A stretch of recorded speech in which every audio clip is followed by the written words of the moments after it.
ربنا وآتنا ما وعدتنا على رسلك ولا تخزنا يوم القيامة إنك لا تخلف الميعاد فاستجاب لهم ربهم أني لا أضيع عمل عامل منكم من ذكر أو أنثى بعضكم من بعض فالذين هاجروا وأخرجوا من ديارهم وأوذوا في سبيلي وقاتلوا وقتلوا لأكفرن عنهم سيئاتهم ولأدخلنهم جنات تجري من تحتها الأنهار ثوابا من عند الله والله عنده حسن الثواب.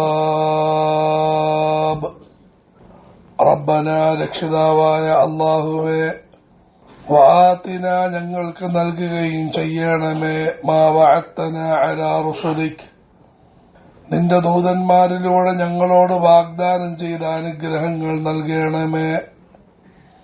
വലാ തുഖ്സിന യൗമൽ ഖിയാമ ഖിയാമത്ത് നാൾ ഞങ്ങളെ നീ നിന്ദരാക്കരുത്. ഇന്നക ലാ തുഖ്ലിഫുൽ മിയാദ് തീർച്ചയായും നീ വാഗ്ദാനങ്ങൾ ലംഘിക്കുന്നതല്ല. ഫസ്തജാബ ലഹും അവർക്കുത്തരം നൽകി റബ്ബുഹും അവരുടെ രക്ഷിതാവ് അന്നീ ലാ ഉദീഉ അമല ആമിലിൻ മിൻകും നിങ്ങളിൽ പ്രവർത്തിച്ചവരുടെ ഒരു പ്രവർത്തനത്തെയും ഞാൻ പാഴാക്കുന്നതല്ല എന്ന്. മിൻ ദകരിൻ ഔ ഉൻസാ പുരുഷന്മാരും സ്ത്രീകളും പ്രവർത്തിച്ച ഒരു പ്രവർത്തനത്തെയും ഞാൻ പാഴാക്കുന്നതല്ല. ബഅദുകും മിൻ ബഅദ് നിങ്ങളിൽ ചിലർ ചിലരിൽ നിന്നുമുള്ളവരാകുന്നു. ഫല്ലദീന ഹാജറൂ അപ്പോൾ പലായനം ചെയ്യുകയും വഉഖ്രിജൂ മിൻ ദിയാരിഹിം അവരുടെ നാട്ടിൽ നിന്നും പുറത്താക്കപ്പെടുകയും വഊദൂ ഫീ സബീലി എന്റെ മാർഗത്തിൽ ഉപദ്രവിക്കപ്പെടുകയും വഖാതലു അങ്ങനെ പോരാടുകയും വഖ്തലു കൊല്ലപ്പെടുകയും ചെയ്തവരായ ആളുകളുടെ ഉകഫിറന്ന അൻഹും സയ്യിആതിഹിം അവരുടെ തെറ്റുകുറ്റങ്ങൾ തീർച്ചയായും നാം മാപ്പാക്കുന്നതാണ്. വലഉദ്ഖിലന്നഹും ജന്നാത്ത് അവരെ നാം തീർച്ചയായും ആരാമങ്ങളിൽ പ്രവേശിപ്പിക്കുന്നതാണ്. തജ്രി മിൻ തഹ്തിഹൽ അൻഹാർ അതിന്റെ താഴ്ഭാഗത്തുകൂടി അരുവികൾ ഒഴുകിക്കൊണ്ടിരിക്കുന്നു. സവാബം മിൻ ഇൻദില്ലാഹ് ഇത് അല്ലാഹുവിന്റെ ഭാഗത്തു നിന്നുമുള്ള പ്രതിഫലമാണ്. വല്ലാഹു ഇൻദഹു ഹുസ്നുസ് സവാബ് അല്ലാഹുവിന്റെ അരികിൽ ഉത്തമമായ പ്രതിഫലമുണ്ട്. സൂറത്ത് ആല ഇംറാനിന്റെ അവസാന ഭാഗത്ത് സത്യവിശ്വാസികളുടെ ഏതാനും പ്രാർത്ഥനകൾ പടച്ചവൻ ഉദ്ധരിച്ചിരിക്കുകയാണ്. അതിലേറ്റവും അവസാനത്തെ പ്രാർത്ഥന, രക്ഷിതാവേ നീ പ്രവാചകന്മാരിലൂടെ ധാരാളം കാര്യങ്ങൾ ഞങ്ങൾക്ക് വാഗ്ദാനം ചെയ്തിട്ടുണ്ട്. അതായത് ഈ ലോകത്ത് വിജയം നൽകാം, നാളെ പരലോകത്ത് വിജയം നൽകാം എന്ന് വാഗ്ദാനം ചെയ്തിട്ടുണ്ട്. ആ അനുഗ്രഹങ്ങൾ ഞങ്ങൾക്ക് നൽകണമേ എന്നതാണ്. രണ്ടാമത്തെ പ്രാർത്ഥന വലാ തുഖ്സിന യൗമൽ ഖിയാമ നാളെ ഖിയാമത്ത് നാളിൽ ഞങ്ങളെ നീ നാണം കെടുത്തരുത്, നിന്ദിരാക്കരുത്.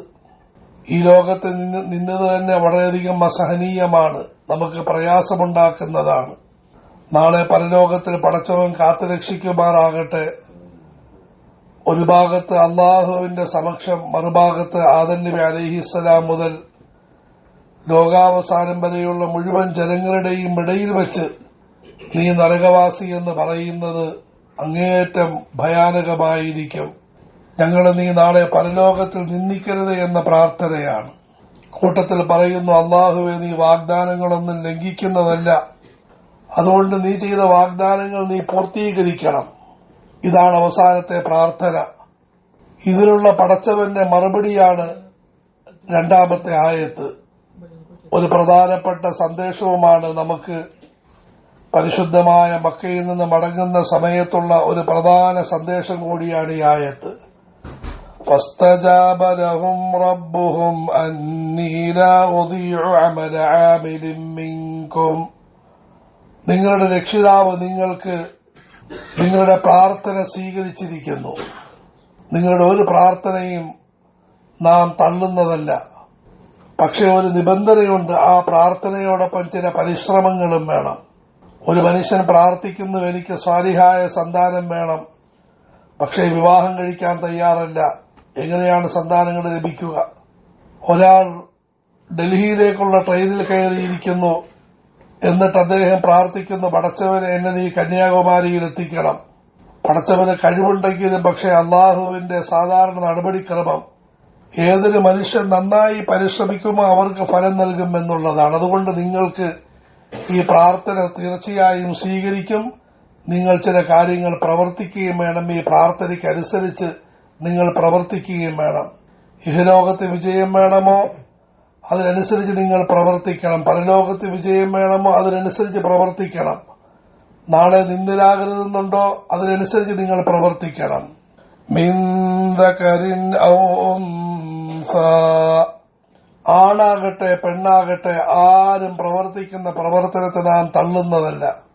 ഒരു കാലഘട്ടത്തിൽ സ്ത്രീജനങ്ങളെ തള്ളി അവരെന്ത് ചെയ്താലും യാതൊരു ഗുണവുമില്ല എന്ന് പ്രഖ്യാപിക്കപ്പെട്ടിരിക്കുന്ന സാഹചര്യത്തിലാണ് പരിശുദ്ധ ഖുർആൻ നന്മകളുടെ വിഷയത്തിൽ സ്ത്രീകളും പുരുഷന്മാരും സമമാണെന്ന് പ്രഖ്യാപിച്ചിരിക്കുന്നത്. എന്നല്ല, ഇതിന്റെ വെളിച്ചത്തിൽ ഇസ്ലാം ഒരു മത്സരത്തിന്റെ മേഖല തുറന്നുകൊടുക്കുകയായിരുന്നു. സ്ത്രീകളും പുരുഷന്മാരും എല്ലാവരും മത്സരിക്കും. പ്രത്യേകിച്ചും മക്ക മുക്കറമ, മദീന തയ്യിബ, ആ മത്സരങ്ങൾ മനോഹരമായി നടന്ന സ്ഥലമാണ്. അബൂബക്കർ സിദ്ദീഖ് റളിയല്ലാഹു തആല അൻഹുവും ഖദീജത്തുൽ കുബ്ര റളിയല്ലാഹു അൻഹയും നന്മയുടെ വിഷയത്തിൽ മത്സരിച്ച് ഇരുവരും വിജയം കരസ്ഥമാക്കിയ സ്ഥലം. ഉമറുൽ ഫാറൂഖ് റളിയല്ലാഹു അൻഹുവും ആയിഷ റളിയല്ലാഹു അൻഹയും ഒരുപോലെ മത്സരിച്ച് ഇരുവരും ഉയർന്ന വിജയം കരസ്ഥമാക്കിയ സ്ഥലം. അത് രണ്ടു തരം മത്സരങ്ങളാണുള്ളത്. ഒന്ന് ഭൗതിക മത്സരം, ഇതിൽ ഒരാൾ വിജയിക്കും മറ്റൊരാൾ തോക്കും. എന്നല്ല, പലപ്പോഴും പലരും തോക്കും. എന്നാൽ സഹോദരങ്ങളെ, ഒരു മത്സരമുണ്ട്, ഇതിൽ മത്സരിക്കുന്ന എല്ലാവരും ജയിക്കും അതിന്റെ ഗുണമുണ്ടെങ്കിൽ. അള്ളാഹു നമ്മളെ അനുഗ്രഹിക്കുമാറാകട്ടെ. ബഅദുകും മിൻ ബഅദ്, നിങ്ങളിൽ ചിലരിൽ നിന്നുമുള്ളവരാണ്. ആണ് പെണ്ണ് എന്നുള്ള ഒരു ലിംഗവ്യത്യാസമുണ്ടെങ്കിലും മുഴുവൻ പുരുഷന്മാരും സ്ത്രീകളുടെ മക്കളാണ്. മുഴുവൻ സ്ത്രീകളും പുരുഷന്മാരുടെ മക്കളാണ്. അതുകൊണ്ട് മനുഷ്യൻ എന്ന വിഷയത്തിൽ രണ്ടുപേർക്കുമിടയിൽ വ്യത്യാസമൊന്നുമില്ല. ആകയാൽ നിങ്ങൾ വല്ലതും പ്രവർത്തിക്കും, പ്രാർത്ഥനയോടൊപ്പം വല്ലതും പ്രവർത്തിക്കും. ആ പ്രവർത്തനത്തിൽ ഏറ്റവും പ്രധാനപ്പെട്ട പ്രവർത്തനം പ്രവർത്തിച്ച് വിജയം കരസ്ഥമാക്കിയ ഈ നാടിന്റെ മക്കളായ സഹാബാക്കിറാമിന്റെ പ്രവർത്തനമാണ്.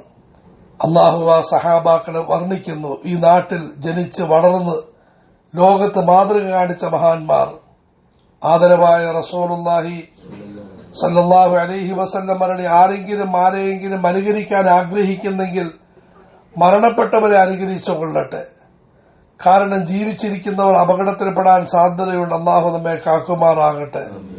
ഉലൈക അസ്ഹാബു മുഹമ്മദിൻ സല്ലല്ലാഹു അലൈഹി വസല്ലം, മരണപ്പെട്ടവരിൽ നിങ്ങൾക്ക് ഏറ്റവും കൂടുതൽ പഠിക്കാനും പകർത്താനും പ്രചരിപ്പിക്കാനും അർഹതയുള്ളവർ മുഹമ്മദ് റസൂലുള്ളാഹി സല്ലല്ലാഹു അലൈഹി വസല്ലമയുടെ മടിത്തട്ടിൽ വളർന്ന് തുളുത്തുമ്പിൽ പിടിച്ച് ജീവിച്ച മഹാത്മാക്കളാണ്. അവരെപ്പറ്റി അള്ളാഹു എത്ര മനോഹരമായി പറയുന്നു. ഫല്ലദീന ഹാജറൂ, ഒരു കൂട്ടം മഹാന്മാർ. ഒന്നാമതായി അവർ പടച്ചവന് വേണ്ടി ഈ നാടും വീടും വിട്ടുപോയി. ലോകത്തെ ഏറ്റവും പരിശുദ്ധമായ സ്ഥലമായ മക്ക മുക്കറമ ഇത് വിട്ടുകൊണ്ടവർ പലായനം ചെയ്തു. വൗഖ്രിജൂ മിൻ ദിയാരിഹിം, രണ്ട്, അവരിൽ മറ്റു ചിലരെ ഈ നാട്ടിൽ നിന്ന് പുറത്താക്കപ്പെട്ടു, അവരുടെ വീടുകളിൽ നിന്നും പുറത്താക്കപ്പെട്ടു. എന്നിട്ട് ആ വീടുകൾ മറ്റുള്ളവർ അപഹരിച്ചു. ഈ കഅബ ഷരീഫയുടെ കിഴക്ക് ഭാഗത്തായിരുന്നു ആദരവായ റസൂലുള്ളാഹി സ്വല്ലല്ലാഹു അലൈഹി വസല്ലം ജനിച്ചു വളർന്ന തങ്ങളുടെ സ്വന്തം വീടുണ്ടായിരുന്നത്. ആ വീട് മറ്റുള്ളവർ അപഹരിച്ചു. വഊദൂ ഫീ സബീലി, എന്റെ മാർഗത്തിൽ അവർ ഉപദ്രവിക്കപ്പെട്ടു. അവരൊരു കുറ്റവും ചെയ്തില്ല. എന്റെ അടിമകൾ എന്ന് പറഞ്ഞതിന്റെ പേരിൽ, എന്റെ അടിമത്വത്തിലേക്ക് ക്ഷണിച്ചതിന്റെ പേരിൽ അവർ ദ്രോഹിക്കപ്പെട്ടു. മഹാന്മാരായ സഹാബാക്കൾ അവരാരുടെ ഒന്നും മോഷ്ടിച്ചില്ല, അവർക്ക് കൊടുത്തതേയുള്ളൂ. ആരെയും ദ്രോഹിച്ചില്ല, അവർക്ക് ഉപകാരം ചെയ്തതേയുള്ളൂ. എന്നിട്ടും അവർ ഉപദ്രവിക്കപ്പെട്ടു, ദീനിന്റെ പരിശ്രമം കാരണമായി. വഖാതലൂ വഖുതിലൂ, എന്നിട്ട് പലപ്പോഴും അവർക്ക് പോരാട്ടങ്ങൾ നടത്തേണ്ടി വന്നു. അവർക്ക് ആഗ്രഹമില്ലായിരുന്നു, അവരതിന് നിർബന്ധിതരാക്കപ്പെട്ടു. അതുപോലെ പലപ്പോഴും അവർ കൊല്ലപ്പെടുകയും ചെയ്തു. ഈ നാടിന്റെ ഒരു സുന്ദര മകനാണ് ഹംസത്തുൽ ഖറാർ റളിയല്ലാഹു അൻഹു. മദീനയിലെ ഉഹദിൽ കൈകാലുകൾ മുറിക്കപ്പെട്ട് കിടക്കുകയാണ്. മറ്റു ഈ നാട്ടിലെ ഒരു കുബേര പുത്രനാണ് മുസ്അബ് ബിൻ ഉമൈർ റളിയല്ലാഹു അൻഹു. 2 കഷണമാക്കപ്പെട്ട് ഉഹദിന്റെ അടിവാരത്തിൽ കിടക്കുകയാണ്. അബ്ദുല്ലാഹി ഇബ്നു ജഹ്ഷ് റളിയല്ലാഹു അൻഹു കൈയും കാലും കണ്ണും മൂക്കും മുറിക്കപ്പെട്ട് അദ്ദേഹവും കിടക്കുന്നു. ഇങ്ങനെ പ്രവർത്തിച്ച മഹാന്മാരായ സഹാബാക്കളുടെ മാർഗം നിങ്ങൾ സ്വീകരിക്കണം. സഹാബാക്കളുടെ മാർഗം സ്വീകരിക്കണം. എന്തുകൊണ്ട്? അവർക്ക് ലഭിച്ചതുപോലെയുള്ള പ്രതിഫലം നിങ്ങൾക്ക് ലഭിക്കും. എന്തൊക്കെയാണ് അവർക്ക് ലഭിക്കുന്ന പ്രതിഫലം? ലഉകഫിറന്ന അൻഹും സയ്യിആതിഹിം, ഒന്ന് അവരുടെ പാപങ്ങൾ നാം പുറത്തു കൊടുക്കുന്നതാണ് തീർച്ച. വലഉദ്ഖിലന്നഹും ജന്നാത്ത് തജ്രി മിൻ തഹ്തിഹൽ അൻഹാർ, അടിവാരങ്ങളിലൂടെ അരുവികൾ ഒഴുകുന്ന ആരാമങ്ങളിൽ നാം അവരെ പ്രവേശിപ്പിക്കുന്നതാണ്. സവാബം മിൻ ഇൻദില്ലാഹ്, ഇത് അല്ലാഹുവിന്റെ ഭാഗത്തു നിന്നുമുള്ള പ്രതിഫലമാണ്.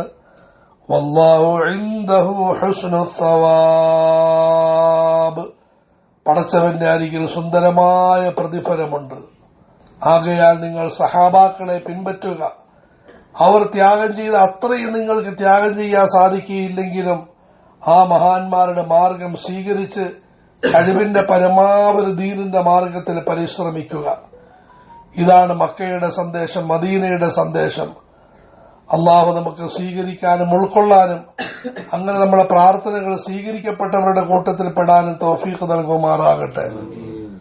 പ്രിയപ്പെട്ട സഹോദരങ്ങളെ, അള്ളാഹുവിന്റെ അനുഗ്രഹത്താൽ ഈ മഹാന്മാരുടെ നാട്ടിൽ നമ്മൾ ഏതാനും ദിവസം കഴിച്ചുകൂട്ടിയിരിക്കുകയാണ്. ഇവിടെ നിന്ന് നമ്മൾ വിട പറയുകയാണ്. നമ്മൾ ഇൻഷാ അല്ലാഹ് മദീന മുനവ്വറയിൽ അവസാനമായി റസൂലുള്ളാഹി സ്വല്ലല്ലാഹു അലൈഹി വസല്ലമയെ സിയാറത്ത് ചെയ്തു. നമ്മളിപ്പോൾ കഅബ ഷരീഫയെ അവസാനമായി തവാഫ് ചെയ്ത് വിട പറഞ്ഞ് യാത്രയാകാൻ പോവുകയാണ്. ഈ സമയത്ത് ഈ നാട് നമുക്ക് നൽകുന്ന സന്ദേശം കൂടിയാണ് ഈ ആയത്തിൽ പറയുന്നത്. അള്ളാഹു നമ്മളോട് പറയുന്നു, റസൂലുള്ളാഹി സ്വല്ലല്ലാഹു അലൈഹി വസല്ലം പറയുന്നു, നിങ്ങളെല്ലാവരും നാടുകളിലേക്ക് മടങ്ങിപ്പോയിക്കൊള്ളിൻ. ഒരു ഭാഗത്ത് നമുക്ക് ആഗ്രഹമുണ്ട് ഇവിടെ തന്നെ നിൽക്കാൻ, മറുഭാഗത്ത് അള്ളാഹുവിനും റസൂലിനും ആഗ്രഹമുണ്ട് നമ്മളിവിടെ നിന്നാൽ കൊള്ളാമെന്ന്. അതാണ് ഇവിടുത്തെ തിരക്കുകളെല്ലാം അറിയിക്കുന്നത്. പക്ഷെ അതിനോടുകൂടി അള്ളാഹു റസൂലും നിങ്ങൾ വീടുകളിലോട്ട് മടങ്ങിപ്പോയിക്കൊള്ളും, യാതൊരു കുഴപ്പവുമില്ല.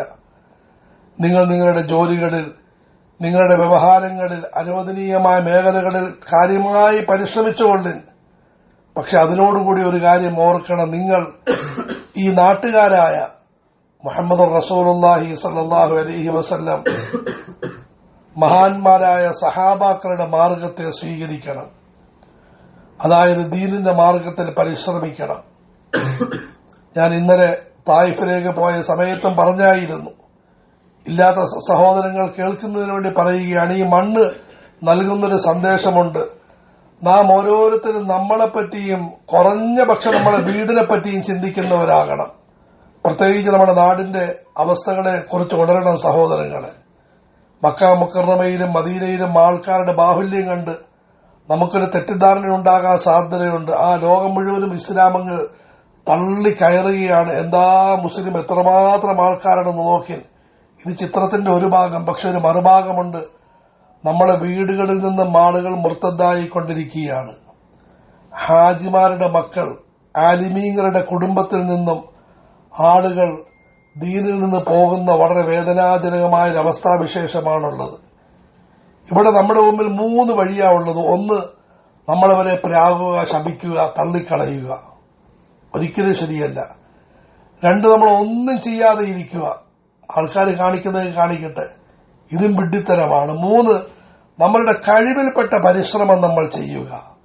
ആ പരിശ്രമത്തിന്റെ ഒരു മാർഗമാണ് അള്ളാഹുവിന്റെ അനുഗ്രഹത്താൽ ബഹുമാനപ്പെട്ട ഉസ്താദ് നമുക്ക് മുമ്പാകെ തുറന്നു തന്നത്. അദ്ദേഹത്തിന്റെ സ്ഥാപനം ഇതുപോലെ ഏതെങ്കിലും നമ്മൾ മദ്രസയുമായി ബന്ധപ്പെട്ട് ജീവിക്കണം. ദീനിന്റെ ധാരാളം പരിശ്രമങ്ങളുണ്ട്.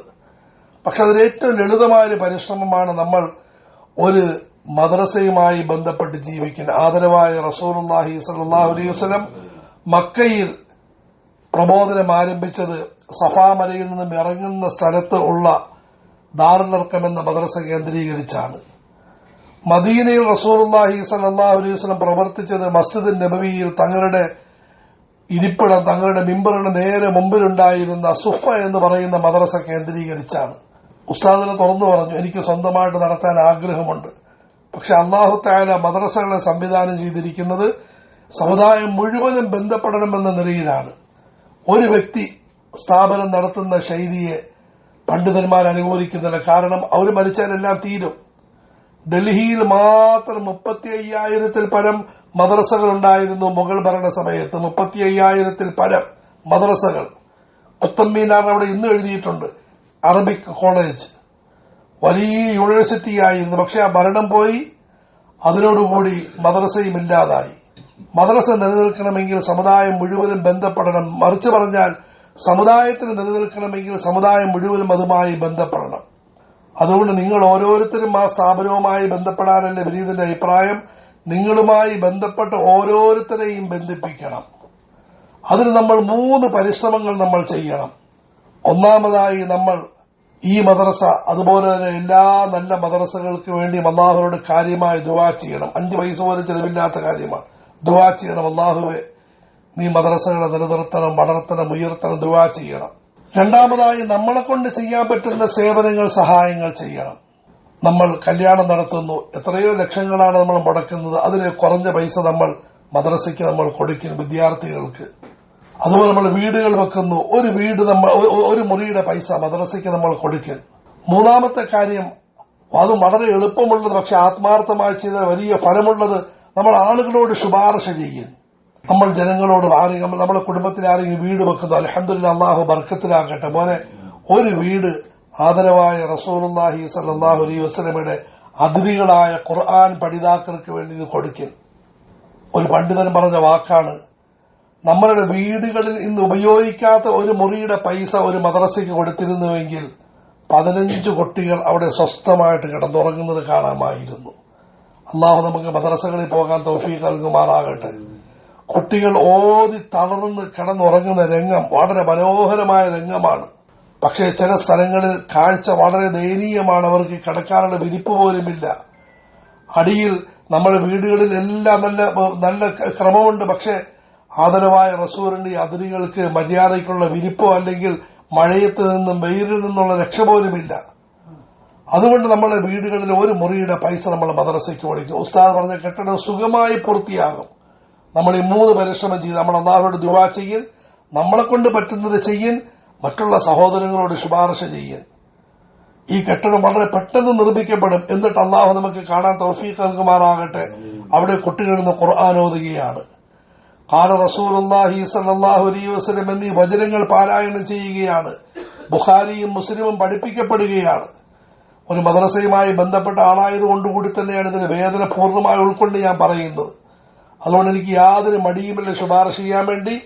നമ്മൾ ദീനുമായി ബന്ധപ്പെടാനും നമ്മളുടെ തലമുറ ബന്ധപ്പെടാനുമുള്ള വഴിയാണ് നമ്മൾ മദ്രസകളുമായി ബന്ധപ്പെടൽ. അതുപോലെ തന്നെ സഹോദരങ്ങളെ, അവിടെ നടക്കുന്ന പരിപാടികളിൽ പോയി പങ്കെടുക്കണം. നിങ്ങൾക്ക് മക്കത്തും മദീനത്തും കഴിച്ചുകൂട്ടുന്നത് പോലെ ഒരു 2 ദിവസം 3 ദിവസം ഏതെങ്കിലും മദ്രസയിൽ പോയി നമ്മൾ കഴിയണം. നമ്മളുടെ മക്കളെ നമ്മൾ മദ്രസയുമായി ബന്ധിപ്പിക്കണം. ഇൻഷാ അല്ലാഹ് നമ്മളുടെ അടുത്ത തലമുറ അപകടങ്ങളിൽ നിന്ന് രക്ഷപ്പെടാനുള്ള ഏറ്റവും ലളിതമായ മാർഗമാണ് മദ്രസ. അതിന് മദ്രസ എന്താണ് മനസ്സിലാക്കണം. മദ്രസ ഒരു അബ്ദുൽ ഖാദർ ഉസ്താദിന്റെ സ്ഥാപനമല്ല. മദ്രസ മുഹമ്മദ് റസൂലുള്ളാഹി സല്ലല്ലാഹു അലൈഹി വസല്ലമയുടെ സ്ഥാപനമാണ്. പരമ്പരയായി വന്നൊരു പാരമ്പര്യത്തിന്റെ പേരാണ്. അതുകൊണ്ട് ഇൻഷാ അല്ലാഹ് ഈ ആയത്തിന് മുമ്പിൽ ഞാൻ നിങ്ങളോട് എല്ലാവരോടും വളരെ സ്നേഹത്തോടുകൂടി പറയുന്നു, സഹാബാക്കളുടെ മാർഗം സ്വീകരിക്കും. ആ മഹാന്മാര് ദീനിനു വേണ്ടി പരിശ്രമിച്ചതുപോലെ നമ്മളെ കൂടെ അത്ര വലിയ പരിശ്രമമൊന്നും പറ്റുകയില്ല, ചെറിയ പരിശ്രമങ്ങൾ ചെയ്യുമ്പോൾ നെയ്യത്ത് ചെയ്യും. ഏതെങ്കിലും മദ്രസയുടെ പ്രസിഡന്റ്, സെക്രട്ടറി, അതുപോലെ തന്നെ ഖജാജി ഒന്നും ആകാൻ നമ്മൾ പരിശ്രമിക്കേണ്ടതില്ല. പക്ഷെ അതിന്റെ പ്രവർത്തകരാകൻ, അതിനുവേണ്ടി നമ്മൾ അധ്വാനിക്കും. അതുപോലെ നിങ്ങളിലും ഞാൻ എല്ലാ ഓരോ സഹോദരങ്ങളോടും പറയുന്നു. എനിക്ക് അൽഹംദുലില്ലാഹ് ധാരാളം സഹോദരങ്ങൾ പറയുകയും ചെയ്തു, അൽഹംദുലില്ലാഹ് അവർ മദ്രസ സ്ഥാപിച്ചിട്ടുണ്ട്, മദ്രസ സ്ഥാപിക്കാൻ ആഗ്രഹിക്കുന്നു. ഓരോ സഹോദരിമാരും ഇൻഷാ അല്ലാഹ് ആഗ്രഹിച്ച മദ്രസയ്ക്ക് വേണ്ടി പരിശ്രമിക്കും. ഞാൻ ഈ മക്കയിൽ വെച്ച് ഒരു സംഭവം കൂടി പറഞ്ഞുകൊണ്ട് വാക്ക് അവസാനിപ്പിക്കുകയാണ്. ഇന്ത്യയിൽ സ്വാതന്ത്ര്യ സമരം നടന്നു. ഈ സമയത്ത് അവസ്ഥ മോശമായി. ഒരു കൂട്ടം പണ്ഡിതന്മാര് മക്കയിലേക്ക് വരികയുണ്ടായി. മക്കയിലേക്ക് വന്നു, നാട് വിട്ട് പലായനം ചെയ്ത് മക്കയിലേക്ക് വന്നു. ആ വർഷങ്ങളിൽ ഒരു വർഷം ഒരു സ്ത്രീ അവർ ഹൈദരാബാദിൽ നിന്നും മക്കയിൽ ഹജ്ജിന് വേണ്ടി വരികയുണ്ടായി. അവർ വന്ന സമയത്ത് അള്ളാഹു നമ്മയും കബൂലാക്കുമാറാകട്ടെ, അവർക്ക് ലഭിച്ചിരുന്ന കുറച്ച് പൈസ അവർ ദീനിനു വേണ്ടി മാറ്റിവെച്ചിട്ടാണ് അവർ ഇങ്ങോട്ടേക്ക് വന്നത്. അവരിവിടെ വന്ന് ഇവിടെയുള്ള ആളുകളുമായി സംസാരിച്ചു. ഇതുപോലെ അവർ പറഞ്ഞ വാക്കാണ്, എനിക്ക് മക്കളില്ല, അതുകൊണ്ട് എനിക്ക് അള്ളാഹു കുറച്ച് സമ്പത്ത് തന്നിട്ടുമുണ്ട്, ആ സമ്പത്തിന് നല്ല വഴിയിൽ ചെലവഴിക്കാൻ ആഗ്രഹിക്കുന്നു. നേരത്തെ പറഞ്ഞതുപോലെ ഇത് കേട്ട സഹോദരങ്ങൾ ഉടനെ ചൂണ്ടിക്കാണിച്ചത് ആ മൂലയ്ക്കിരിക്കുന്ന കുറച്ച് പണ്ഡിതന്മാരെ കണ്ടോ, അവർ ഇന്ത്യയിൽ മദ്രസയ്ക്ക് വേണ്ടി പരിശ്രമിച്ച് അവസാനം സ്വാതന്ത്ര്യ സമരവുമായി ബന്ധപ്പെട്ട് നാടും വീടും വിട്ട് വന്നവരാണ്, നിങ്ങൾ ആ സമ്പത്ത് അവരെ ഏൽപ്പിക്കും. ഈ സ്ത്രീ അവരെ പോയി കണ്ടു, അവരെ ആ സമ്പത്ത് ഏൽപ്പിക്കുകയുണ്ടായി. ആ മഹാന്മാരും ഒന്നാന്തരം മഹാന്മാർ. അവർക്ക് അവരുടെ പേരിൽ മദ്രസ സ്ഥാപിക്കാനുള്ള എല്ലാ അവകാശമുണ്ടെങ്കിലും അവർ ഈ ഹറമിന്റെ നേരെ മുമ്പിൽ, എനിക്ക് വലിയ അത്ഭുതമുണ്ട്, നമ്മളുടെ ഈ കെട്ടിടത്തിൽ താമസിക്കുന്ന കെട്ടിടത്തിൽ നിന്നും ഹറമിലേക്ക് നമ്മൾ പ്രവേശിക്കുന്ന ഈ വാതിലിൽ 10 വർഷം മുമ്പ് വരെയും ആ മദ്രസ ഉണ്ടായിരുന്നു. അവർ ആ മദ്രസയ്ക്ക് പേര് വെച്ചു മദ്രസ സൗലത്തിയ. സൗലത്ത് ബീഗം എന്ന സ്ത്രീയാണ് കൊടുത്തത്. ഷുക്കൂരിയ എന്ന് പേര് വെക്കാൻ പറ്റിയ അർഹതയുണ്ട്, പക്ഷെ അവരുടെ പേര് വെച്ചില്ല. സൗലത്ത് ബീഗത്തിന്റെ മദ്രസ എന്ന പേരിൽ അവർ മദ്രസ സ്ഥാപിക്കുകയുണ്ടായി. 10 വർഷം മുമ്പ് വരെയും നമ്മുടെ ഹറമിൽ വരുന്ന മുഴുവൻ ഇന്ത്യക്കാരുടെ കേന്ദ്രം, ഞാൻ പലപ്പോഴും അവിടെ പോയിട്ടുണ്ട്. ഹറമിന്റെ വികസനവുമായി ബന്ധപ്പെട്ട് ആ സ്ഥലം ഹറമിന്റെ അധികാരികൾ എടുത്തെങ്കിലും ഈ മദ്രസ ഇന്നും കാക്കിയിൽ സ്ഥിതി ചെയ്യുന്നുണ്ട്. വേറെ കണ്ണായ സ്ഥലം ഗവൺമെന്റ് കൊടുത്ത് ആ മദ്രസ സ്ഥിതി ചെയ്യുകയാണ്. സൗലത്ത് ബീഗം മരിച്ചുപോയി, പക്ഷെ അവരുടെ നാമം നിലനിൽക്കുന്നു, അവരുടെ സന്ദേശം നിലനിൽക്കുന്നു, അവരുടെ സമ്പത്ത് നിലനിൽക്കുന്നു. അതുകൊണ്ട് പ്രിയപ്പെട്ട സഹോദരങ്ങളെ, നാം എല്ലാവരും മരിക്കും. അല്ലാഹു എനിക്കും നിങ്ങൾക്കും ദീർഘായുസ് നൽകുമാറാകട്ടെ. ഉസ്താദ് ഇടയ്ക്ക് പറഞ്ഞൊരു വാക്ക് വളരെ ചിന്തിക്കുന്ന വാക്കാണ്, ഞാൻ ഇന്നല്ലെങ്കിൽ നാളെ മരിച്ചു പോകും. പക്ഷെ അൽഹംദുലില്ലാഹ് ഒരു ചെടി നട്ടുപിടിപ്പിച്ചിട്ട് പോകുന്നു, അതിൽ നമ്മളെല്ലാവരോടും വെള്ളമൊഴിക്കാൻ പറയുന്നു. നമ്മളെല്ലാവരും അതിന്റെ സേവകന്മാരായി മാറി നമ്മൾ നാളെ ഖബറിൽ പോയി കിടക്കും. ഇവർ ഖുർആൻ പാരായണം ചെയ്യുന്നതിന്, ദിക്ർ ചെയ്യുന്നതിന്റെ, അതുപോലെ പ്രബോധനം ചെയ്യുന്നതിന്റെ എല്ലാ പ്രതിഫലം അവർക്ക് കിട്ടുന്നതിനോടുകൂടി നമുക്കും ഇൻഷാ അല്ലാഹ് കിട്ടുന്നതാണ്. അതുകൊണ്ട് ഈ പരിശുദ്ധമായ ആയത്തിനെ വിളിച്ചതിൽ എനിക്ക് എന്നോട് നിങ്ങളോട് ഉപദേശം, നമ്മൾ നമ്മുടെ നാട്ടിലുള്ള മദ്രസകളെ സജീവമാക്കാൻ പരിശ്രമിക്കും, മസ്ജിദുകളെ സജീവമാക്കാൻ പരിശ്രമിക്കും. നമ്മൾ അതിനുവേണ്ടി നമ്മളെ കൊണ്ട് പറ്റുന്ന സേവന സഹായങ്ങൾ ചെയ്യും. ഏറ്റവും കുറഞ്ഞത് നമ്മൾ ഒരു മസ്ജിദിനും മദ്രസയ്ക്കും എതിരായി സംസാരിക്കാതിരിക്കും. ഏത് സംഘടനയും ആയിക്കൊള്ളട്ടെ, നമുക്ക് ഇഷ്ടപ്പെട്ട ആൾക്കാരും ഇഷ്ടപ്പെടാത്ത ആൾക്കാരായിക്കൊള്ളട്ടെ, ഒരു മദ്രസയ്ക്കെതിരായിട്ട് നമ്മൾ സംസാരിക്കരുത്, ഒരു മസ്ജിദുകൾക്കും എതിരായിട്ട് നമ്മൾ സംസാരിക്കരുത്. കാരണം മദ്രസ അള്ളാഹുവിന്റെ റസൂലിന്റെ കേന്ദ്രമാണ്. അള്ളാഹു തന്റെ ആയത്തിലും. അതുകൊണ്ട് പ്രാർത്ഥനയോടൊപ്പം നിങ്ങൾ പരിശ്രമിക്കുകയും ചെയ്യും. ആ പരിശ്രമത്തിന് ഏറ്റവും നല്ലത് സഹാബാക്കളുടെ മാർഗമാണ്. ദീനിന്റെ മാർഗത്തിൽ നിങ്ങൾ പരിശ്രമിക്കും. അള്ളാഹു നമുക്ക് എല്ലാവർക്കും തൗഫീഖ് നൽകുമാറാകട്ടെ. അള്ളാഹു നമ്മളെ അനുഗ്രഹിക്കുമാറാകട്ടെ. അൽഹംദുലില്ലാഹ്, എനിക്ക് ഈ യാത്രയിൽ ബഹുമാനപ്പെട്ട ഉസ്താദ് എന്നെ പങ്കാളിയാക്കിയതിൽ വലിയ സന്തോഷമുണ്ട്. എനിക്കും വരാൻ യാതൊരു സാധ്യതയുമില്ലായിരുന്നു. പെട്ടെന്ന് തന്നെ തർത്തീബായി. ആ തർത്തീബിനേക്കാൾ കൂടുതൽ ഉസ്താദ് നിർബന്ധിച്ച് ഇതിൽ തന്നെ വരണമെന്ന് പറഞ്ഞ് എന്നെ പിടിച്ചുവലിച്ച് കൊണ്ടുവരിക. അൽഹംദുലില്ലാഹ്, കൊറോണയ്ക്ക് ശേഷമുള്ള ആദ്യത്തെ ഹജ്ജ് യാത്രയാണ്. തീർച്ചയായിട്ടും കണ്ട സമയത്ത് വലിയ സന്തോഷവും അങ്ങേയറ്റം ഐശ്വര്യമുണ്ടായി. പിന്നെ നിങ്ങൾ ഗ്രൂപ്പിന്റെ കൂട്ടത്തിൽ കൂടിയത് വലിയ സന്തോഷമായി. എനിക്ക് വലിയ ആഫിയത്തായിരുന്നു, വലിയ സമാധാനമായിരുന്നു. അൽഹംദുലില്ലാഹ്, ഹജ്ജിന്റെ ഇടയ്ക്ക് കുറച്ച് ബുദ്ധിമുട്ടുകളും പ്രയാസങ്ങളും സ്വാഭാവികമായി ഉണ്ടായെങ്കിലും അതെല്ലാം വളരെ ആനന്ദമായിട്ട് ഇപ്പോൾ അനുഭവപ്പെടുന്നത്. ഈ പറയപ്പെട്ട നമ്മളെല്ലാവരും ഒരു സംഘമായിട്ട് മുമ്പോട്ട് നീങ്ങണം. നമ്മുടെ നാടുകളിൽ പോയി ഇൻഷാ അല്ലാഹ് നമ്മൾ ആൾക്കാരോട് ദീനിന്റെ കാര്യങ്ങൾ പറഞ്ഞ് പ്രത്യേകിച്ചും ആളുകളെ ഹജ്ജിന് വേണ്ടി നമ്മൾ പറഞ്ഞയക്കണം. വിശിഷ്യ ഈ ഹജ്ജിനുണ്ടായ വലിയൊരു വികാരമാണ് നമ്മളെല്ലാവരും നാട്ടിൽ പോയി ആൾക്കാരോട് പ്രായമാകുന്നതിന് മുമ്പ് തന്നെ ഹജ്ജ് ചെയ്യാൻ പറയണം. കാരണം പ്രായമായതിന്റെ പേരിൽ അൽഹംദുലില്ലാഹ് നമ്മളെ സഹോദരങ്ങൾക്ക് സഹായികളെ ലഭിക്കുകയുണ്ടായി. പക്ഷെ എല്ലാവർക്കും ലഭിച്ചുകൊള്ളണമെന്നില്ല. അതുകൊണ്ട് പ്രായമാകുന്നതിന് മുമ്പ് തന്നെ നമ്മളുടെ മക്കളെ, മരുമക്കളെ, ചെറുമക്കളെ, നമ്മുടെ സഹോദരന്മാരെ ഹജ്ജിന് അയക്കാൻ വേണ്ടി പരിശ്രമിക്കണം. അല്ലാഹു തആല ഉസ്താദിന് എത്രയും പെട്ടെന്ന് ലൈസൻസ് അല്ലാഹു തആല തർത്തീബാക്കി കൊടുക്കുമാറാകട്ടെ. വളരെ സന്തോഷത്തോടെ, ആഗ്രഹത്തോടെ, കാരണം അത് വലിയൊരു വിഷയമാണ്. സത്യം പറയുകയാണ്, എനിക്ക് ഏറ്റെടുക്കാൻ ബുദ്ധിമുട്ടുള്ളൊരു കാര്യമാണ്. പക്ഷെ അതാണ് ഈ മനുഷ്യൻ വളരെ ആഗ്രഹം, എനിക്ക് ലൈസൻസ് കിട്ടണം, ഞാൻ പരിശ്രമിക്കാമെന്ന് പറയുന്നത് വലിയ അത്ഭുതമാണ് സഹോദരൻ. കാരണം ഈ മേഖലയുമായി ബന്ധപ്പെട്ടതുകൊണ്ട് പറയുകയാണ്, എനിക്ക് ഉത്തരവാദിത്തമേക്കാൻ വലിയ പേടിയാണ്, വലിയ വിഷമമാണ്, പേടിയാണ്. ഇവിടെ അൽഹംദുലില്ലാഹ് പരിശ്രമിക്കാൻ ആൾക്കാർ തയ്യാറായി നടക്കുന്നു. അതുകൊണ്ട് നമ്മളെല്ലാവരും ദുആ ചെയ്ത് അല്ലാഹു തആല ഇതിന് ഒരു നല്ല ലൈസൻസ് അല്ലാഹു തആല, വിശാല ലൈസൻസ് അല്ലാഹു തആല എത്തിച്ചു കൊടുക്കുമാറാകട്ടെ. അല്ലാഹു തആല നമുക്ക് എല്ലാവർക്കും ഹജ്ജിന് വേണ്ടി പരിശ്രമിക്കാൻ തൗഫീഖ് നൽകുമാറാകട്ടെ. നമ്മുടെ നാട്ടിൽ നമ്മളെല്ലാവരും രണ്ട് കാര്യം, നമ്മളെ എല്ലാ പേരുണ്ട്, നമുക്ക് എല്ലാവർക്കും പേരോടുകൂടി രണ്ട് സ്ഥാനപ്പേര് കിട്ടിയിരിക്കും. ഒന്ന് മക്കക്കാരൻ, രണ്ട് മദീനക്കാരൻ. രണ്ട് പേര് നമുക്ക് നമ്മൾ ഓർക്കണം. നമ്മൾ എത്ര പൈസ കൊടുത്താലും കിട്ടാത്ത രണ്ട് പേര് മക്കക്കാരൻ, അള്ളാഹുവിന്റെ അടിമ, രണ്ട് മദീനക്കാരൻ, മുഹമ്മദ് റസൂലുള്ളാഹിയുടെ അനുയായി. ഈ രണ്ട് നാമം നമ്മൾ എന്നും ഓർമ്മ വേണം. നമ്മൾ ഡോക്ടറാണ്, എഞ്ചിനീയറാണ്, കച്ചവടക്കാരനാണ്, കാസർഗോഡുകാരനാണ്, കണ്ണൂറുകാരനാണ്, കേരളക്കാരനാണ്, അതിനോടുകൂടി മക്കക്കാരനും മദീനക്കാരനുമാണ്. ഈ പരിശുദ്ധമായ കഅബ ശരീഫിലേക്ക് തിരിഞ്ഞാണ് നമ്മളെല്ലാവരും നാളെ നമ്മൾ ഖബറിൽ കിടക്കേണ്ടത് ഓർമ്മ വേണം. ആദരവായ റസൂലുള്ളാഹി സ്വല്ലല്ലാഹു അലൈഹി വസല്ലമയെ നമ്മളെ മുമ്പിൽ കാണിച്ചു തന്നുകൊണ്ട് തങ്ങളെപ്പറ്റി എന്താണ് അഭിപ്രായമെന്ന് ചോദിക്കുമെന്ന് ഓർമ്മ വേണം. ഏത് മാർഗത്തിലാണ് ജീവിച്ചത് എന്ന് ഓർമ്മ വേണം നമുക്ക് എന്ന് ചോദിക്കുമെന്ന് ഓർമ്മ വേണം. അല്ലാഹു നമ്മളെല്ലാവരും അനുഗ്രഹിക്കുമാറാകട്ടെ. നിങ്ങളുടെ സേവന സഹായങ്ങൾ, പ്രത്യേകിച്ചും ബഹുമാനപ്പെട്ട ഉസ്താദിന്റെ സേവനങ്ങൾക്ക് അല്ലാഹു തആല വണ്ണമായ പ്രതിഫലം കൊടുക്കുമാറാകട്ടെ. വലിയ ശബ്ദമുണ്ടാക്കി നമ്മളെല്ലാവരെയും കൂട്ടത്തിൽ കൂട്ടി നിർത്തി നമ്മളെല്ലാവരെയും ഉണർത്തിക്കൊണ്ട്, നിങ്ങളിലെ എന്റെ അവസ്ഥ കാണുന്നുണ്ട്, ഒരു പ്രഭാഷണം നടത്തിയാൽ ഞാൻ പതുക്കെ അപ്പുറത്ത് പോയിട്ട് കസേരയിൽ പോയി ചാരിപ്പോയി കിടക്കും, അത്രമാത്രം ക്ഷീണമാണ്. പക്ഷെ ഉസ്താദ് അങ്ങോട്ടും നമ്മളോട് ദിക്റും ദുആയും പറഞ്ഞു, ഇങ്ങോട്ടും ദിക്റും ദുആയും. ഞാൻ ഇന്നലെ ചിന്തിക്കുകയായിരുന്നു, ആ തൽബിയത്ത് പറഞ്ഞു തന്നിട്ട് റബ്ബന ആതിനാ ഫിദ്ദുനിയ ഹസനയുടെ മഹത്വം പറയുന്നു. ഒരു 5 വട്ടം കുറഞ്ഞത് കേട്ടിട്ടുണ്ട്. റബ്ബന എന്താണ്, അതുപോലെ തന്നെ റബ്ബന ഹബ് ലനാ മിൻ അസ്വാജിനാ വദുരിയാത്തിനാ. നമ്മളെ കൊച്ചുകുട്ടികളെ പഠിപ്പിക്കുന്ന പോലെ പിടിച്ച് പഠിപ്പിക്കുകയാണ്. എല്ലാവരും ഉറക്ക തൽബിയത്ത് ചെല്ല്, എന്റെ കൂട്ടത്തിൽ ചെല്ല്, എല്ലാം നമ്മുടെ വളരെ സ്നേഹത്തോടുകൂടി അൽഹംദുലില്ലാഹ് മനുഷ്യൻ ചെയ്യുന്നു. അല്ലാഹു തആല പരിപൂർണ ആഫിയത്ത്, റാഹത്ത്, ബർക്കത്ത് നൽകുമാറാകട്ടെ. അല്ലാഹു ഇതിനെ ജാരിയ സദഖ നിലനിർത്തുമാറാകട്ടെ. വളരെയധികം നന്ദിയും കടപ്പാടും അറിയിക്കുന്നു. അല്ലാഹു ഇതിനെ കബൂലാക്കുമാറാകട്ടെ, സ്വീകരിക്കുമാറാകട്ടെ. വാഖിദ് അൽഹംദുലില്ലാഹി റബ്ബിൽ ആലമീൻ. അൽഹംദുലില്ലാഹി റബ്ബിൽ ആലമീൻ. അൽഹംദുലില്ലാഹി الذي هدانا لهذا وما كنا لنهتدي لولا أن هدانا الله. اللهم صل على سيدنا محمد وعلى آل سيدنا محمد كما صليت على إبراهيم وعلى آل إبراهيم إنك حميد مجيد.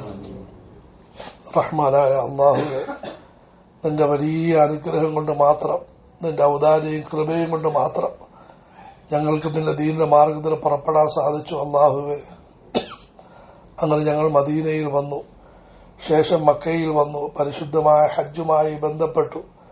ഇതാ ഞങ്ങൾ വിട പറയുന്ന സമയമായിരിക്കുകയാണ്. അല്ലാഹുവേ, യാ അല്ലാഹ്, പടച്ചോ, ഞങ്ങൾ ഈ സമയത്ത് ഈ വീടിന്റെ ആൾക്കാരായ മഹാന്മാരെ നബിമാർ ചെയ്ത ദുആ ഞങ്ങൾ ചെയ്യുന്ന കബൂലാക്കണേ. അല്ലാഹുവേ, റബ്ബനാ തഖബ്ബൽ മിന്നാ ഇന്നക അൻതസ് സമീഉൽ അലീം. രക്ഷിതാവേ, ഞങ്ങളിൽ നിന്നും ഈ എളിയ കർമ്മങ്ങൾ നീ സ്വീകരിക്കണേ. അല്ലാഹുവേ, ഒന്നും തള്ളിക്കളയല്ലേ. അല്ലാഹുവേ, ഞങ്ങളുടെ മക്കൾ ഒന്നുമില്ല. അല്ലാഹുവേ, യാ അല്ലാഹ്, നീ സ്വീകരിക്കണേ. അല്ലാഹുവേ, ഞങ്ങളുടെ വാചകങ്ങളെ, പ്രവർത്തനങ്ങളെ, ചെലവുകളെ, നീയത്തുകളെ നീ കബൂലാക്കണേ. അല്ലാഹുവേ, യാ അല്ലാഹ്, കബൂലാക്കി. റബ്ബനാ വജഅൽനാ മുസ്ലിമീനിലേക്ക് പടച്ചവനെ ഞങ്ങളെല്ലാവരെയും നിനക്ക് പൊരുത്തമുള്ളവരാക്കണേ. അല്ലാഹുവേ, റഹ്മാനെ, ഞങ്ങളത് യഥാർത്ഥ മുസ്ലിമീങ്ങളാക്കണേ. അല്ലാഹുവേ, നിനക്ക് പൊരുത്തമുള്ളവരാക്കണേ. അല്ലാഹുവേ, വമിൻ ദുർരിയത്തിനാ ഉമ്മത്തൻ മുസ്ലിമത്തൻ, പടച്ചവനെ ഞങ്ങൾ മരണപ്പെടും, ഞങ്ങൾക്ക് മരിച്ചതിന് ശേഷം ഞങ്ങളുടെ നാട്ടിലും വീട്ടിലും അല്ലാഹുവേ നിനക്ക് പൊരുത്തമുള്ള തലമുറയാക്കണേ. അല്ലാഹുവേ, യാ അല്ലാഹ്, നിനക്ക് പൊരുത്തമുള്ള തലമുറയാക്കണേ. അല്ലാഹുവേ, ഞങ്ങൾക്ക് നാളെയെ പറ്റിയുള്ള ചിന്ത തരണേ അല്ലാഹുവേ. വാരിന മനാസിക്കന, ഞങ്ങൾക്ക് ദീനിന്റെ കാര്യങ്ങൾ പഠിപ്പിച്ചതാ അല്ലാഹുവേ. അതനുസരിച്ച് പ്രവർത്തിക്കാൻ ഭാഗ്യം തരണേ അല്ലാഹുവേ. വതുബ് അലൈന ഇന്നക അന്ത തവ്വാബുർ റഹീം. ഞങ്ങളുടെ വീഴ്ചകൾ, പാപങ്ങൾ, തെറ്റുകുറ്റങ്ങൾ തൗബ ചെയ്യുന്നു അല്ലാഹുവേ. തീർച്ചയായും ധാരാളം തെറ്റുകൾ ഉണ്ടായിപ്പോയി അല്ലാഹുവേ, ധാരാളം കുറവുകൾ ഉണ്ടായിപ്പോയി അല്ലാഹുവേ. ഞങ്ങൾ നിഷ്കളങ്കമായി നിന്നോട് പശ്ചാത്തപിക്കുന്നു അല്ലാഹുവേ. നിന്റെ വിഷയത്തിൽ വന്ന വീഴ്ചകൾ മാപ്പാക്കണേ അല്ലാഹുവേ. നിന്റെ ഹബീബിന്റെ വിഷയത്തിൽ വന്ന വീഴ്ചകൾ മാപ്പാക്കണേ അല്ലാഹുവേ. ഞങ്ങളുടെ സഹോദരങ്ങളുടെ വിഷയത്തിൽ വന്ന വീഴ്ചകൾ മാപ്പാക്കണേ അല്ലാഹുവേ. ഞങ്ങളുടെ വിഷയത്തിൽ വന്ന വീഴ്ചകൾ മാപ്പാക്കണേ അല്ലാഹുവേ. ശിഷ്ടജീവിതം നിനക്ക് പൊരുത്തമായി ജീവിക്കാമെന്ന് ഞങ്ങൾ നിയ്യത്ത് ചെയ്യുന്നു അല്ലാഹുവേ. അവകൾ പാലിക്കാൻ തൗഫീഖ് അല്ലാഹുവേ. അവയിൽ ഏറ്റവും പ്രധാനപ്പെട്ട കാര്യം അല്ലാഹുവേ, ദീനിലേക്ക് മറ്റുള്ളവരെ നന്മയിലേക്ക് ക്ഷണിക്കാൻ ഭാഗ്യം താ അല്ലാഹുവേ. യാ അല്ലാഹ്, ഞങ്ങൾ മക്കക്കാരാണ്, മദീനക്കാരാണ് എന്ന ചിന്തയോടെ ജീവിക്കാൻ തൗഫീഖ് താ അല്ലാഹുവേ. യാ അല്ലാഹ്, ഒരു വ്യക്തി ഡോക്ടറാണെങ്കിൽ ജീവിതം മുഴുവനും അദ്ദേഹം ചികിത്സകൾ നടത്തിക്കൊണ്ടിരിക്കുന്നു, എഞ്ചിനീയറാണ് അത് നടത്തിക്കൊണ്ടിരിക്കുന്നു. അല്ലാഹ്, ഞങ്ങൾ മക്കക്കാരാണ്, മദീനക്കാരാണെന്ന ചിന്തയോടെ എല്ലാവരെയും നന്മയിലേക്ക് ക്ഷണിക്കാൻ തൗഫീഖ് താ അല്ലാഹുവേ. യാ അല്ലാഹ്, പടച്ചവരെ ഹജ്ജിലേക്ക് ക്ഷണിക്കാൻ തൗഫീഖ് താ അല്ലാഹുവേ. നമസ്കാരത്തിലേക്ക്, ദിക്റിലേക്ക് ക്ഷണിക്കാൻ തൗഫീഖ് താ അല്ലാഹുവേ. യാ അല്ലാഹ്, ഞങ്ങളുടെ മനസ്സുകൾ സംസ്കരിക്കണേ അല്ലാഹുവേ. സംസ്കരണത്തിലേക്ക് ജനങ്ങളെ ക്ഷണിക്കാൻ തൗഫീഖ് താ അല്ലാഹുവേ. റഹ്മാനെ, ഞങ്ങൾക്ക് നീ പരിശുദ്ധ ഖുർആനും ഹദീസും പഠിപ്പിച്ചു തരണേ അല്ലാഹുവേ. അത് പഠിക്കുന്നതിന് ഞങ്ങൾക്ക് ക്ഷണിക്കാൻ തൗഫീഖ് താ അല്ലാഹുവേ. യാ അല്ലാഹ്, പറഞ്ഞു കേട്ട കാര്യങ്ങൾ നീ കബൂലാക്കണേ അല്ലാഹുവേ. ഞങ്ങളുടെ നാടിന്റെ അവസ്ഥ നന്നാക്കണേ അല്ലാഹുവേ. ഞങ്ങളുടെ വീടുകളുടെ അവസ്ഥ നന്നാക്കണേ അല്ലാഹുവേ. മുന്നോറുകളുടെ വലിയ പരിശ്രമം കാരണം ധാരാളം മസ്ജിദുകൾ സ്ഥാപിക്കപ്പെട്ടു, മദ്രസകൾ സ്ഥാപിക്കപ്പെട്ടു. നീ അതിനെല്ലാം നീ പ്രകാശിപ്പിക്കണേ അല്ലാഹുവേ. എല്ലാത്തിനും നീ വളർത്തണേ അല്ലാഹുവേ. പ്രത്യേകിച്ച് മുസ്താദിന്റെ സ്ഥാപനത്തെ നീ ഖൈറിലാക്കണേ അല്ലാഹുവേ. ഞങ്ങളുടെ എളിയ സ്ഥാപനത്തെ നീ ഖൈറിലാക്കണേ അല്ലാഹുവേ. അതിന്റെ ആവശ്യങ്ങൾ ഗൈബിയാതിനെ നീ നിറവേറ്റിത്തരണേ അല്ലാഹുവേ. യാ അല്ലാഹ്, അവിടെ നല്ല നിലയിൽ പഠിക്കാനും പഠിപ്പിക്കാനുമുള്ള സാഹചര്യം ഒരുക്കിത്തരണേ അല്ലാഹുവേ. അതിനെ സേവിക്കുന്നവർ, സഹായിക്കുന്നവരുടെ ജീവിതത്തിൽ, സമ്പത്തിൽ നീ അനുഗ്രഹങ്ങൾ ചൊരിയണേ അല്ലാഹുവേ. സന്താനങ്ങളിൽ ഐശ്വര്യം ചൊരിയണേ അല്ലാഹുവേ. യാ അല്ലാഹ്, ഞങ്ങൾക്കും അല്ലാഹുവേ ഇവിടെ വെച്ച് തന്നെ നല്ല നീയത്തുകൾ എടുത്തുകൊണ്ട് മടങ്ങാൻ തൗഫീഖ് താ അല്ലാഹുവേ. യാ അല്ലാഹ്, പഠിച്ചു അതുപോലെ മറ്റു പല സഹോദരങ്ങൾ മദ്രസകൾ സ്ഥാപിച്ച് അതിനെ നീ കബൂലാക്കണേ അല്ലാഹുവേ. സ്ഥാപിക്കാൻ ആഗ്രഹിക്കുന്ന അതിനെ നീ കബൂലാക്കണേ അല്ലാഹുവേ. യാ അല്ലാഹ്, ഞങ്ങളുടെ എല്ലാ കർമ്മങ്ങളും നീ കബൂലാക്കണേ അല്ലാഹുവേ. യാ അല്ലാഹ്, ശരീരത്തെ മനസ്സിന് സൗഖ്യം തരണേ അല്ലാഹുവേ. മാനസിക ശാരീരിക ദുഃഖങ്ങൾ, പ്രയാസങ്ങൾ മാറ്റണേ അല്ലാഹുവേ. വിവാഹപ്രായം എത്തിയവർക്ക് ഇണകളെ എത്തിച്ചു കൊടുക്കണേ അല്ലാഹുവേ. സന്താനങ്ങളെ കൊതിക്കുന്നവർക്ക് മക്കളെ കൊടുക്കണേ അല്ലാഹുവേ. ഞങ്ങളെ യാത്രകൾ, പരിപാടികൾ, പദ്ധതികൾ, പ്രസ്ഥാനങ്ങൾ എല്ലാം നീ വിജയത്തിലാക്കണേ അല്ലാഹുവേ. യാ അല്ലാഹ്, പ്രത്യേകിച്ച് നാളെയുള്ള മടക്കയാത്ര നീ എളുപ്പമാക്കണേ അല്ലാഹുവേ. എല്ലാവിധ അസ്വസ്ഥതകളെ തൊട്ടും നീ കാത്തുരക്ഷിക്കണേ അല്ലാഹുവേ. ഞങ്ങൾക്ക് വേണ്ടി സേവനങ്ങൾ, സഹായങ്ങൾ ചെയ്ത എല്ലാവരെയും നീ അനുഗ്രഹിക്കണേ അല്ലാഹുവേ. യാ അല്ലാഹ്, ഈ യാത്രയിൽ മുഴുവൻ ഞങ്ങൾക്ക് സേവനങ്ങളായിരുന്നു അല്ലാഹുവേ. യാ അല്ലാഹ്, നീ അവർക്കെല്ലാം വണ്ണമായ പ്രതിഫലം കൊടുക്കണേ അല്ലാഹുവേ. പ്രത്യേകിച്ച് മുസ്താദിന്റെ അല്ലാഹുവേ, ചെമ്പരിക്ക ട്രാവൽസിന്റെ മുന്നോട്ടുള്ള നീക്കങ്ങൾ നീ എളുപ്പമാക്കണേ അല്ലാഹുവേ. യാ അല്ലാഹ്, നീ ലൈസൻസിൽ നീ തർത്തീബാക്കി കൊടുക്കണേ അല്ലാഹുവേ. നല്ല സഹായികളെ നീ എത്തിച്ചു കൊടുക്കണേ അല്ലാഹുവേ. യാ അല്ലാഹ്, നിരന്തരം ഹർമകളുമായി ബന്ധപ്പെടാനും ജനങ്ങളെ ബന്ധിപ്പിക്കാനും തൗഫീഖ് കൊടുക്കണേ അല്ലാഹുവേ. ഞങ്ങളുടെ അവസ്ഥകൾ നന്നാക്കി തരണേ അല്ലാഹുവേ. ആദരവായ റസൂലുള്ളാഹി സ്വല്ലല്ലാഹു അലൈഹി വസല്ലം, നബിമാർ, സഹാബാക്കൾ, ഔലിയാക്കൾ ഇത്തരം സന്ദർഭങ്ങളിൽ ചോദിച്ച എല്ലാ ഖൈറുകളും ഞങ്ങൾ ചോദിക്കുന്നു അല്ലാഹുവേ. അവർ കാവൽ ചോദിച്ച എല്ലാ ഷർറും പല മുസീബത്തുകളെ തൊട്ട് ഞങ്ങൾ കാവൽ തേടുന്നു അല്ലാഹുവേ. റബ്ബനാ തഖബ്ബൽ മിന്നാ ഇന്നക അന്തസ് സമീഉൽ അലീം വതുബ് അലൈനാ ഇന്നക അന്തത് തവ്വാബുർ റഹീം. ആമീൻ ബിറഹ്മതിക യാ അർഹമർ റഹീമീൻ. വസല്ലല്ലാഹു തആല വസല്ലമ അലാ ഖൈരി ഖൽഖിഹി സയ്യിദിനാ മുഹമ്മദിൻ വഅലാ ആലിഹി വഅസ്ഹാബിഹി അജ്മഈൻ. വൽഹംദുലില്ലാഹ്.